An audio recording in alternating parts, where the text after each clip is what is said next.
All right, Miss Erin, we're back with another very timely question. Okay. Okay, so this one comes from Betsy in the Villages in Florida. Your mom lives in Florida. She does. She lives in Naples, but Daniel's aunt lives in the villages. Do you know about the villages? No, no. I mean, I have an idea in my head. It sounds lovely. They have their own zip code and it's like a retirement village. And they have like, I don't know that they do this right now during COVID, but they have like dancing every night, every night. And they have concerts and like you drive around in golf carts and I think they have their own grocery store. I'm not totally sure, but like I know there's dancing every night. Um, Isn't that amazing? yeah, and I think I finally figured out the goal for like my 80-year-old self. Yeah, it's not bad. They're not by the ocean, but I think they have water. There's a loud garbage truck going by my house right No, now. that's all right. Sorry. We could Okay. make our own So villages anyway, like anywhere we want?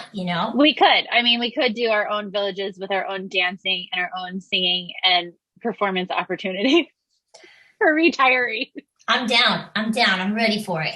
I think we could fill it Well, with people. Betsy has a good reason for asking this question Betsy, okay. because she wants to know, do you have any tips for making my makeup last longer throughout the day as the weather warms up? Because it is super humid. It's so humid in Florida. It's humid So here. humid.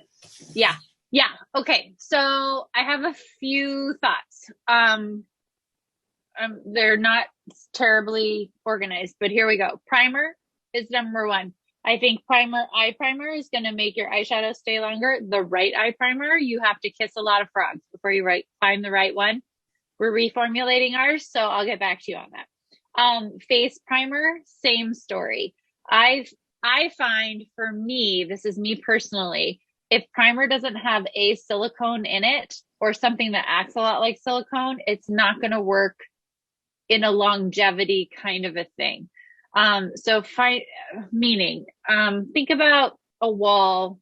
You're going to paint your walls, like, right? Like in your house. You prime them to fill in all of the inconsistencies with texture.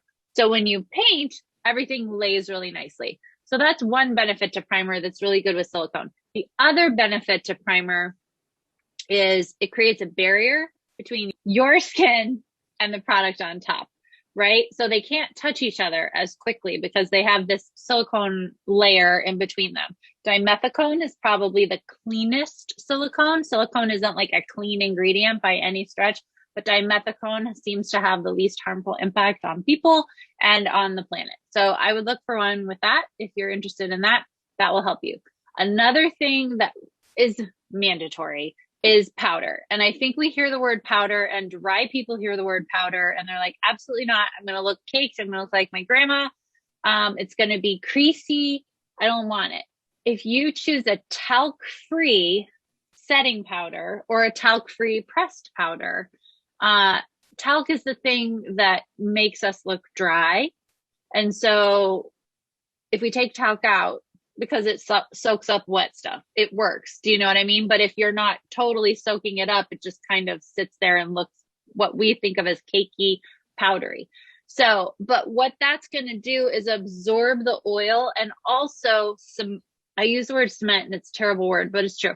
Cement your foundation or your tinted moisturizer, concealer, whatever, to your face. Then if you're really needing to like have a long where like you're going to go be in if we're allowed to be in weddings, if you're allowed to go be in a wedding outside in Florida, then you're going to spray it with something. It can literally be Evian water that comes in that mist thing. I use our rose water tonic for everything, but anything wet marrying with a powder is going to bind it even more and they'll hang out. Now, a lot of our clients use this when they were on Broadway. You have been on Broadway, Josey. Did you do anything like that for your show? You had multiple shows.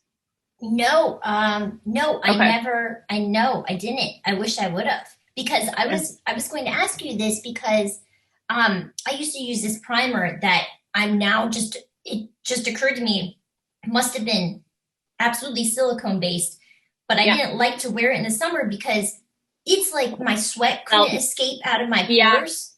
when I Yeah. was performing. Do you know, we were doing Yeah. like outdoor concerts. So that's also a strange thing. So I get where Betsy's coming from, but I also, if you're a person who enjoys sweating, or it's just an odd feeling not to be able to release that, so is Right. there a happy medium in there somewhere? I think dimethicone helps with that versus other silicones. There are so many different kinds of silicones. Dimethicone, I find, for me personally, allows my skin to breathe the most. Breathe, Um, that's it. Yeah. yeah, because you don't want to trap stuff, because that's when you get into silicone breaks me out, which is a very common conversation that people have about silicone based products. So if you have something, get samples. Like, that's the short answer. What works for someone, this is an annoying answer, but it's also true. There's not one product that is going to work for every human on the planet. It just doesn't work that way. But get your friends' recommendations who have similar skin to you, and then, get samples and try that. Powder, yes. And then the spray, I think that's like the main stuff. Is there anything you can think of? Wait, okay, so let's say Betsy's like done all that. She's done Okay. the best she can. Okay, so let's Okay. say she's outside at a wedding, it's super humid, and so we're 7 hours into the wedding, Okay. and she's like, "Oh, it's breaking down," because it's a long time. 7 hour Yeah. wedding is a long time. But It's a so long wedding. let's say she looks like me, and now she's got some shine. This is where I find tricky is to go to put more powder on. And that's when you get into trouble, because then it's like clump, clump, clump, clump, clump. Do you have advice for that? Or are we Yes, getting too because deep into this? no, I think it's a good question. I think because I used to have to do touch-ups on people, during shoots, and sometimes, and the lights are really hot, right? So, and I don't want to redo the whole face, and no one else has No. time for me to redo the whole face. So I think you have to have a really fluffy brush, which I happen to have. We did not plan this, but you want a fluffy head to your brush. And that way, and I like this one because it is pointed, it's tapered. So I can just kind of hit it very, very softly. You want a translucent powder, I think, for touch-ups. If you're using a foundation powder, it's going to be too much pigment, and that's where it looks patchy. That thing where you're like, I'm oily and I'm a little sweaty, and now I put something powdery on, and now I've picked up so much pigment that now I look dark here, and it just looks weird, right? Yep, Is that what you that's mean? it. That is exactly it. Yep. Yeah. So is it annoying to carry a translucent powder with you? Yes. But so I don't know that this is practical for every day, but whenever I would get hired to do even a wedding and get hired to stay at the wedding to do touch-ups, I always like a little loose powder, and I like to just be able to hit it generally around the nose, under here, under the eyes, and on the forehead, and maybe on the chin. But that's where we get shiny the fastest. So, That and makes then I so would, much sense. good. The other thing you can also do if you don't have powder is give your face, this isn't going to cut shine, but if your stuff is starting to separate, like if your foundation and your concealer are starting to separate and crease and get kind of weird, if you take a little spray with you, you can spray your face from, like a foot away, and then just lightly pat it, and your motion of patting it in the warmth of your skin will kind of break down that product a little bit. So it will be a little more mobile, if that makes sense. Like blendable. Absolutely makes sense. Yes. Okay. So, and the wetness is what will allow you to do that, and the warmth of your skin. So for that, I would not use a brush. But pardon me, we have people who in the winter get really dry from the heaters, and their makeup starts to just, crack out. And so that's good for that. It's also good. You would probably do like a little like tissue paper, toilet paper, the liner for when you're going to sit on the toilet, not to be weird, but like that's a really good oil absorber. You want to absorb a little of that oil, lightly press that, whatever paper it is, and then give a spray, and then you can smush it. That's My amazing advice. official I never would have advice. thought about any of that. Oh, good. Okay. Yeah. Those are good summary tips, I think. Thankfully, we are all going to need those. I know. I'm so ready. Let's go. Me Warm too. weather.